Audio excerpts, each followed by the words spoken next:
سب سے پہلے آپ کو بتائیں گے کہ پاکستان نے بھارتی طیاروں کے لیے اپنی فضائی حدود میں داخلے پر پابندی 24 جون صبح 4:59 تک بڑھا دی ہے۔ ایئرپورٹس اتھارٹی کے مطابق پابندی بھارتی رجسٹرڈ، آپریٹڈ، ملکیت یا لیز پر لیے گئے تمام طیاروں پر عائد ہوگی یا پابندی بھارتی فوجی طیاروں پر بھی لاگو ہوگی۔ بھارتی ایئر لائنز یا آپریٹرز کے زیر انتظام کوئی بھی پرواز پاکستانی فضائی حدود استعمال نہیں کر سکے گی۔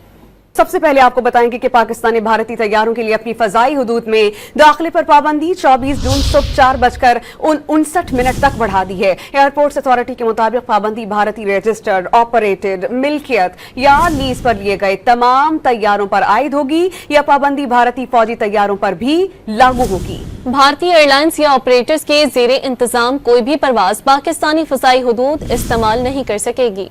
سب سے پہلے آپ کو بتائیں گے کہ پاکستان نے بھارتی طیاروں کے لیے اپنی فضائی حدود میں داخلے پر پابندی 24 جون صبح 4:59 تک بڑھا دی ہے۔ ایئرپورٹس اتھارٹی کے مطابق پابندی بھارتی رجسٹرڈ، آپریٹڈ، ملکیت یا لیز پر لیے گئے تمام طیاروں پر عائد ہوگی یا پابندی بھارتی فوجی طیاروں پر بھی لاگو ہوگی۔ بھارتی ایئر لائنز یا آپریٹرز کے زیر انتظام کوئی بھی پرواز پاکستانی فضائی حدود استعمال نہیں کر سکے گی۔